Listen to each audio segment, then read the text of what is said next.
감사합니다. 이 아침, 말씀을 나누기 전에 잠깐 저의 삶을 좀 나누고 싶은데요.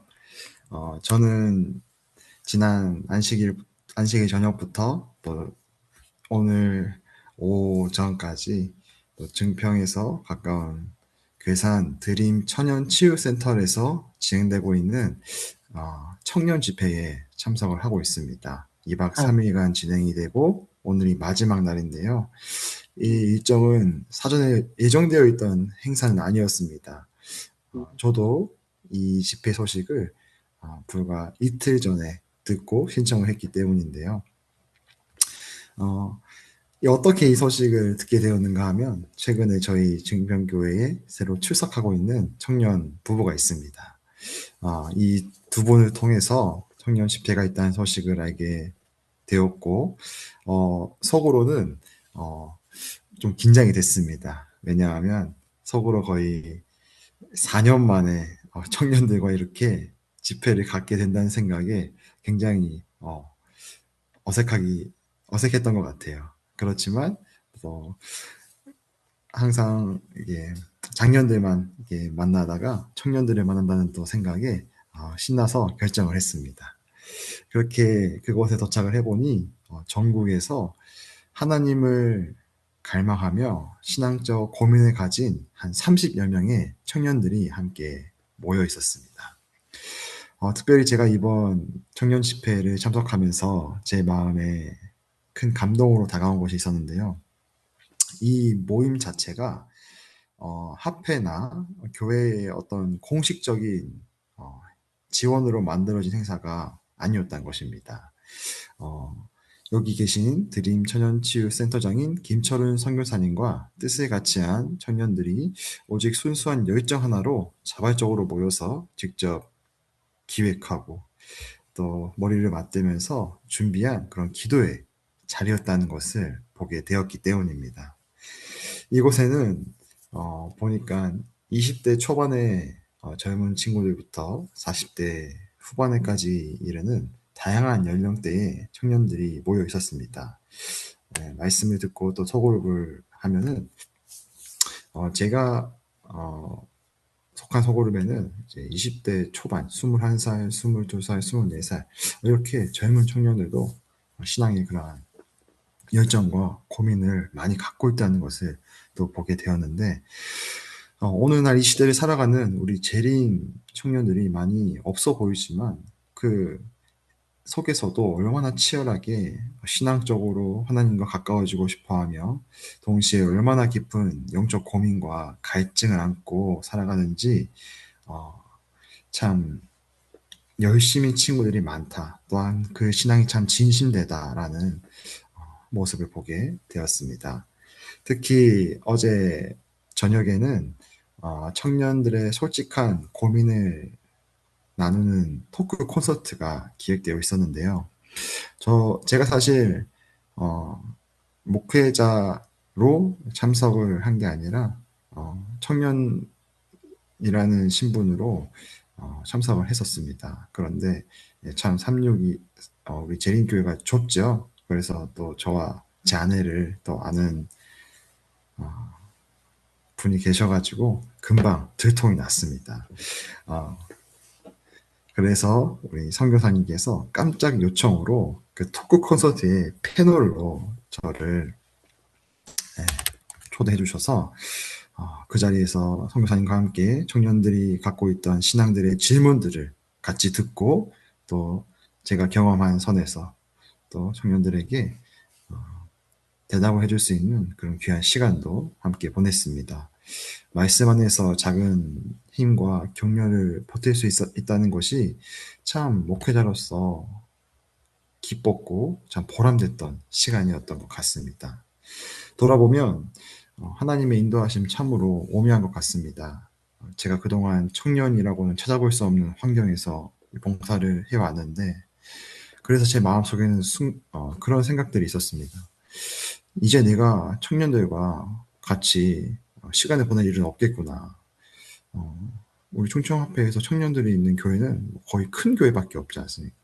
그래서 내가 청년들과 호흡할 기회가 있을까? 그래서 전혀 생각도 안 하고 살아가고 있다가 하나님께서 우리 정평교회에 귀한 청년을 부부를 보내주셨고 그 인연을 통해 다시 청년 집회에 참석을 해서 청년들의 뜨거운 열기를 또 현장에서 경험하는 귀한 시간을 또 갖게 해주셨는데요. 특별히 또 이번 집회에서 청년들을 만난 것뿐만이 아니라 우리 선교사님께서 생애빛 1장과 2장을 통해 전해주신 말씀은 더욱더 큰 새로운 깨달음을 얻는 귀한 시간이었던 것 같습니다. 저는 그래서 이 시간 이곳에서 경험한 하나님의 은혜와 덕으로 오늘 우리에게 주시고자 하는 그리스도의 성경 말씀을 조금 이렇게 연계하여 말씀의 은혜를 좀 나누고자 합니다. 그러면 제가 그리스도의 성경봉사 52쪽 계속해서 읽어보도록 하겠습니다. 하나님의 성령이 떠나심. 하나님의 붙드시는 성령은 지금 세상에서 떠나가고 있다. 태풍과 폭풍, 폭풍우와 화재와 홍수, 그리고 바다와 육지의 모든 재난들이 급속히 잇따라 일어난다. 과학자들은 이러한 모든 것에 대하여 설명하려고 애쓴다. 우리 주위에서 일어나는 많은 징조들은 하나님의 아들이 임박한 재림을 말해주는 것인데도 불구하고 그 참 원인보다 다른 데서 기인된 것이라 생각한다. 사람들은 하나님의 종들이 인침을 받을 때까지 보이지 못하도록 내 바람을 붙잡고 있는 파수하는 천사들을 보지 못할 것이다. 그러나 하나님께서 놓으라고 천사들에게 명하실 터인데 그때에는 글로 묘사할 수 없는 전쟁의 광경이 나타나게 될 것이다. 저는 이 말씀을 한번 미리 볼 때 이번에 들었던 말씀이 떠올랐어요. 생애의 빛 1장은 이렇게 시작을 하고 있습니다. 천연계와 성경은 둘 다 하나님의 사랑을 증거한다.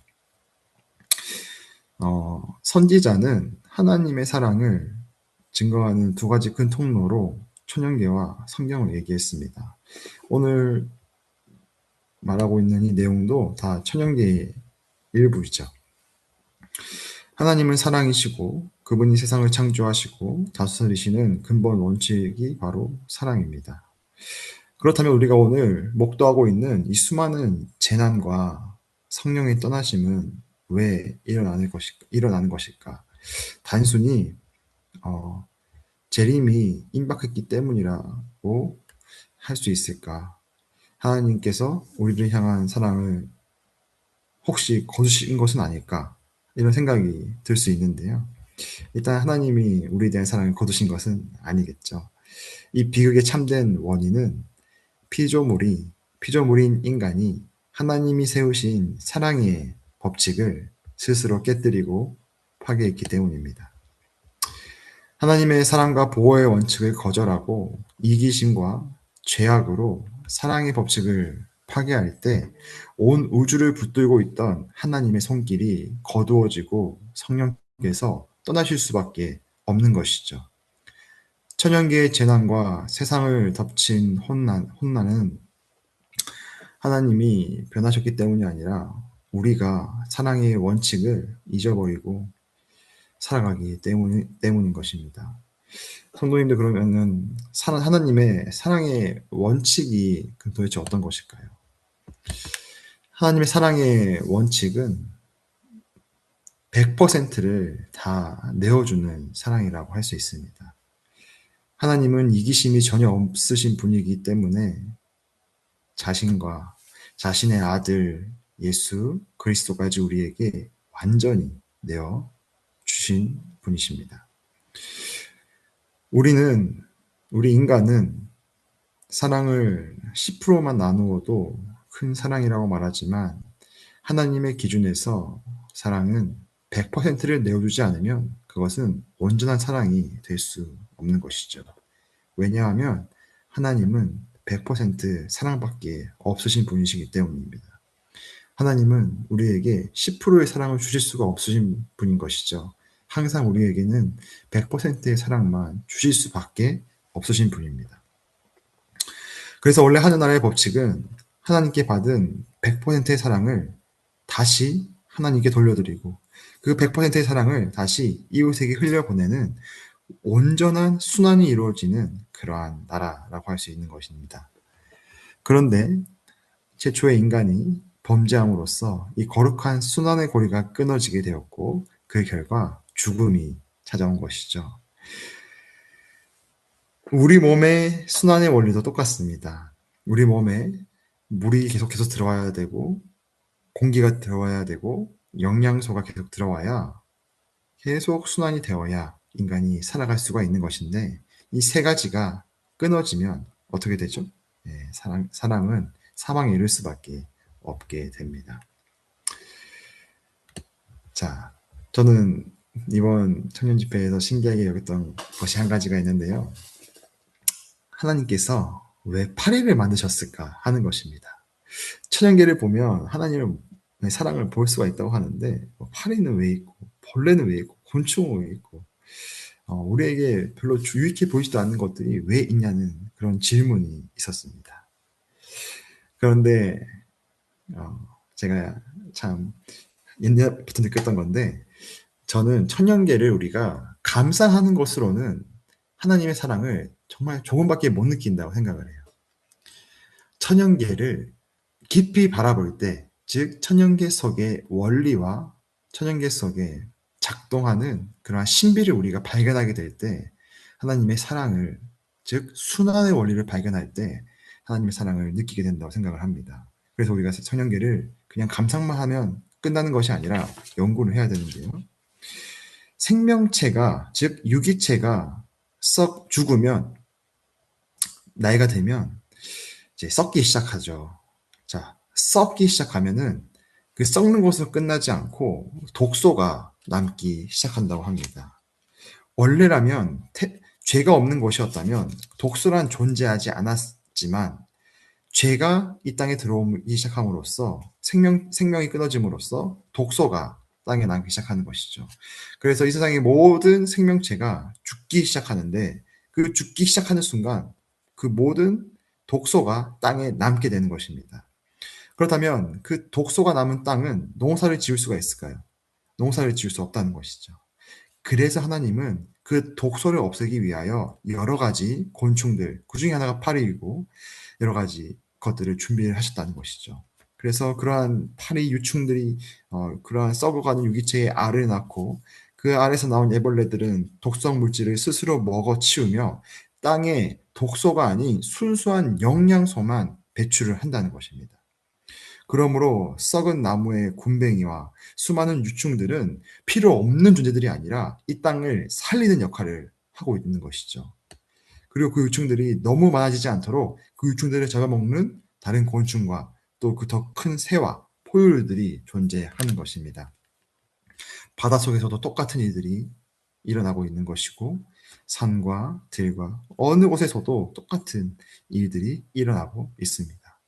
그러므로 천연계는 인간의 모든 생존을 위해 존재하고 있는 것입니다. 인간만이 어떻습니까? 그 모든 것들을 자기가 배불리 먹고 만족하기 위하여 살아가는 것이죠. 즉, 인간만이 그 모든 희생과 봉사의 원칙을 거스르고 자신의 유익과 자신의 기쁨을 위해 살아가는 존재라고 연의 말씀은 이제 우리에게 얘기를 하고 있는 것입니다. 단순히 이기적인 것이 아니라 그 살아가는 존재 자체가 굉장히 다르다는 것이죠. 동물의 왕국에서도 사자가 사슴을 잡아먹고 싶지 않을 것인데 사자가 사슴을 잡아먹지 않으면 이 세상이 자연계가 유지가 되지 않기 때문에 그렇게 먹을 수밖에 없는 상황이다라고 하더라고요. 우리는 이 세상의 원칙이 순환의 원칙이라는 것을 기억을 해야 됩니다. 그 순환의 원칙이 바로 사랑의 원칙이에요. 100%를 내어주는 사랑의 원칙. 우리가 숨을 참고 물을 마시지 않으면 스스로 고통스럽고 죽음에 이르는 것처럼 우리가 사랑의 법을 거절하고 생명이 끊어지는 길로 스스로 걸어간 결과가 오늘 읽은 이러한 여러 가지 결과의 원인이라고 할 수 있다는 것입니다. 계속해서 읽어보도록 하겠습니다. 우리가 살고 있는 시대는 엄숙하고 중요한 시대이다. 하나님의 성령은 점점, 그러나 분명히 지상에서부터 떠나가고 있다. 하나님의 은혜를 경시하는 자들에게는 이미 재앙과 심판이 내려지고 있다.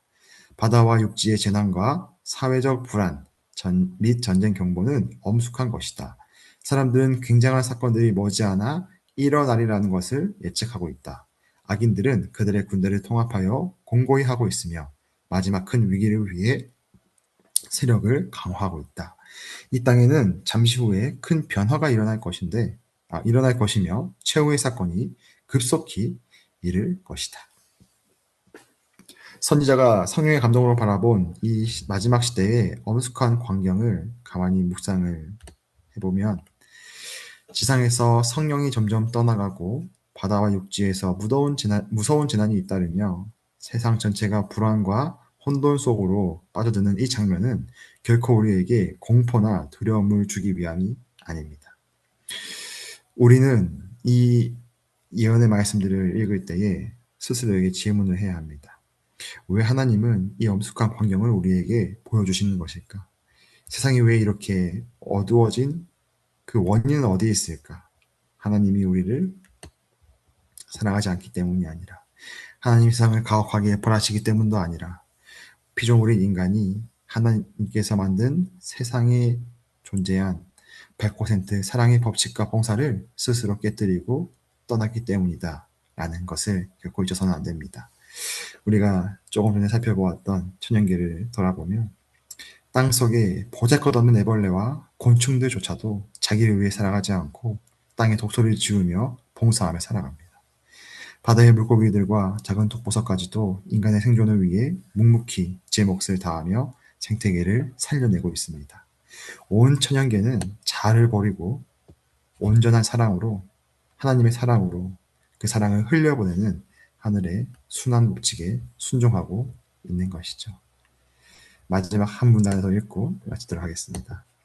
인간의 어떤 약으로도 치료할 수 없는 슬픔이 이 세상에 이르러 올 때가 가까이 오고 있다. 하나님의 성령은 떠나가고 있다. 바다와 육지에서 지난이 읽은 건가요? 아니죠. 우리는 얼마나 자주 지진과 태풍의 소문과 화재의 홍수로 인한 인명과 재산의 큰 손실에 대한 소문을 듣고 있는가? 표면상으로는 이 재난들은 인간이 전혀 제어할 수 없는 혼란스럽고 무질서한 자연의 힘의 변덕스러운 돌발 사건인 것처럼 보이나 그 가운데서 하나님의 모든 목적을 읽을 수 있다. 그것들은 하나님께서 남녀들로 하여금 위험을 느끼도록 각성시키는 매물들이다. 오늘 이 아침 하나님께서 선지자의 엄숙한 경고를 통해 우리에게 명확한 길을 보여주고 계십니다. 여기 보시면 혼란스럽고 무질서한 자연의 힘이라고 했어요. 원래는 자연은 항상 법칙이 있고 수단이 했지만 그 법칙이 다 깨어져 버린 것입니다. 이 아침 우리가 먼저 하나님 앞에 우리의 메마르고 이기적인 마음을 내어놓기를 소망합니다. 내 소유를 움켜쥐려 했던 이기심, 작은 손해도 보지 않으려 했던 그러한 메마름을 예수님의 십자가 앞에 내려놓는 이 아침 되시기를 간절히 바랍니다.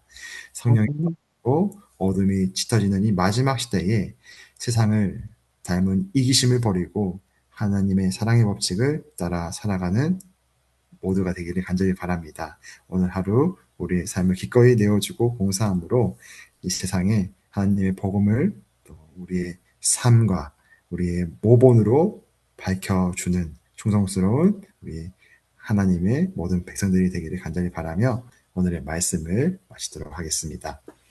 기도하겠습니다. 사랑이 많으신 하나님 아버지, 우리가 종종 하나님의 그 온전한 사랑을 잊으며 살아갈 때가 많은 것 같습니다. 온 천연계가 인간을 위해 묵묵히 봉사하며 살아가고 있습니다. 우리 모두도 하나님께 받은 그 위대한 사랑을 다시 회복해서 그 사랑을 아파하고 방황하고 또 힘들어하는 여러 사람들과 또 우리 청년들과 이웃들에게 아무런 조건 없이 흘러보내는 거룩한 통로가 되게 하여 주시옵소서.